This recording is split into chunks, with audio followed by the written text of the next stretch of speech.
J'étais assise au deuxième rang, assez près pour entendre la mécanique feutrée de la salle, le grincement d'un pied de chaise, le froissement d'un dossier passant de main en main, assez près pour voir la mâchoire de mon père se crisper de cette façon qu'il avait toujours quand il était persuadé d'avoir raison.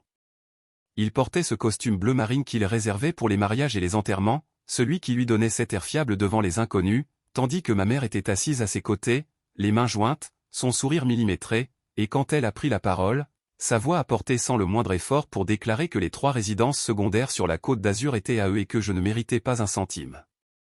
J'ai remarqué avec quelle facilité le mot « mériter » était tombé, comme s'il avait été pesé et jugé exact bien avant au jour des apos, oui, alors que le juge écoutait sans expression, un homme plus âgé que ce à quoi je m'attendais, ses lunettes posées bas sur son nez et ses yeux passant régulièrement de l'orateur au document puis à l'horloge, possédant cette posture de quelqu'un qui avait appris à ne pas se presser car après tout, le temps semblait se plier à sa volonté. Je me suis demandé combien de familles il avait vu se déchirer pour se transformer en argument juridique, mon père jetant un coup d'œil en arrière une seule fois, pas vers moi exactement, mais au-delà de moi, vers l'idée qu'il se faisait de moi, cette fille qui était partie s'installer à Paris, celle qui avait arrêté d'appeler aussi souvent, celle dont le nom n'apparaissait dans les dossiers que comme une simple formalité technique. Son orgueil n'était pas tranchant, il était lisse, poli par des années à croire que les résultats étaient toujours mérités, tandis que je gardais mes mains immobiles, une habitude que j'avais pratiquée dès l'enfance quand mes parents signaient des documents pour moi sans me demander mon avis, des inscriptions en classe préparatoire, des comptes bancaires, une petite assurance vie dont je n'avais appris l'existence que lorsqu'il était devenu pratique pour eux de la mentionner. On s'en occupe, disait-il, tu n'as pas besoin de t'inquiéter, l'inquiétude étant alors présentée comme de l'ingratitude et le silence comme de la maturité, ce qui m'a appris très tôt à me faire toute petite sur le plan administratif. L'audience avançait avec l'efficacité glaciale de personnes qui avaient répété leur position, les actifs listés, les calendriers clarifiés, un récit de gérance présenté comme un grand livre de comptes où je n'étais accusé de rien explicitement, j'étais simplement absente de l'histoire qu'il racontait jusqu'à ce que le juge demande s'il y avait d'autres éléments à considérer. Mon avocat s'est levé, prenant soin de ne pas me regarder en parlant comme si un simple signe de tête pouvait briser quelque chose de fragile, pour annoncer qu'une lettre avait été soumise comme preuve, et ce mot, lettre, a semblé peser plus lourd qu'il ne le devrait, non pas pour ce qu'elle disait, mais pour ce qu'elle représentait, un refus de rester un simple débris procédural. Je l'avais écrite tard le soir après avoir relu d'anciens relevés bancaires et des courriels qui parlaient de moi à la 3e personne alors que j'étais en copie, sans décrire mes sentiments ni accuser personne, me contentant de documenter des dates, des signatures et des virements effectués alors que j'étais légalement majeur mais fonctionnellement exclu. J'expliquais comment mon consentement avait été présumé plutôt que sollicité, comment l'accès à mes propres droits avait été qualifié d'irresponsabilité, me souvenant aimer à poste, être arrêté à mi-chemin en me demandant si cela comptait comme une trahison avant de réaliser à quel point cette question était le fruit de mon éducation.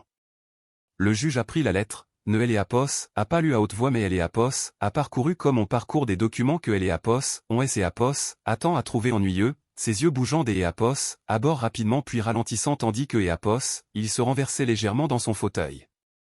Il y a eu une pause, juste assez longue pour que le sourire de ma mère se fige, puis il a ri, pas d'un rire joyeux ou cruel, mais d'un court son de surprise, comme une reconnaissance s'échappant avant d'avoir pu être maîtrisée.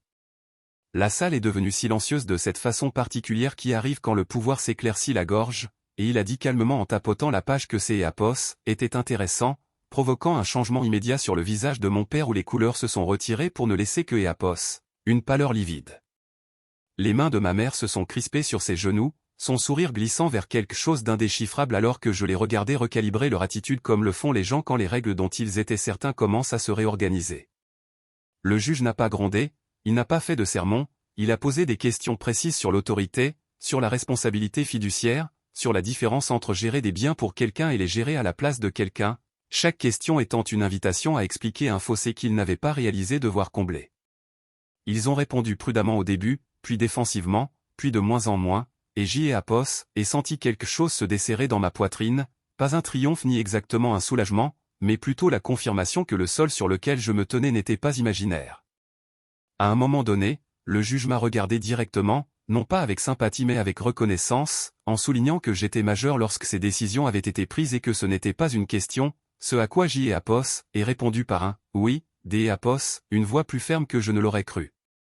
Il a hoché la tête une fois, comme Apos, il plaçait un repère, et le jugement ne m'a pas tout donné, il ne les a pas punis, il a fait quelque chose de plus silencieux et de plus perturbateur en reconnaissant mon statut, en exigeant des comptes, en gelant certains transferts en attente de révision et en me nommant comme participante plutôt que comme une simple note de bas de page. Mes parents ne m'ont pas regardé quand ce fut terminé, ramassant leurs papiers avec l'urgence distraite de gens qui ont perdu leur scénario, ma mère ouvrant la bouche une fois comme pour dire quelque chose de familier avant de la refermer. Il n'y a pas eu de scène, pas d'excuses, juste la pesanteur maladroite des conséquences s'installant là où la certitude régnait, et je suis resté assise jusqu'à ce que la salle se vide. Quand je me suis levé, mes jambes tremblaient, non pas de peur, mais de l'effort inhabituel de ne pas m'effacer, et dehors, l'air semblait plus vif alors que je réalisais que je retenais mon souffle depuis des années en confondant cela avec du sang-froid. Je ne sais pas ce que notre relation deviendra, la distance entre nous a désormais une forme définie par des dossiers, des limites et la certitude que le silence n'est pas synonyme de consentement. Ce que J et Apos est récupéré, ce N et Apos étaient pas les villas, C et Apos était mon rôle D et Apos, auteur, la capacité de dire que J et Apos étaient là, que je N et Apos étaient pas confuses, que je N et Apos avaient pas mal compris et que je N et Apos et pas disparu simplement parce que et Apos, il était pratique pour eux de le croire. J et Apos est descendu les marches sans regarder en arrière, non pas parce que J et Apos étaient au-dessus de tout cela, mais parce que pour une fois, je N et Apos avaient pas besoin des et Apos être vus pour exister.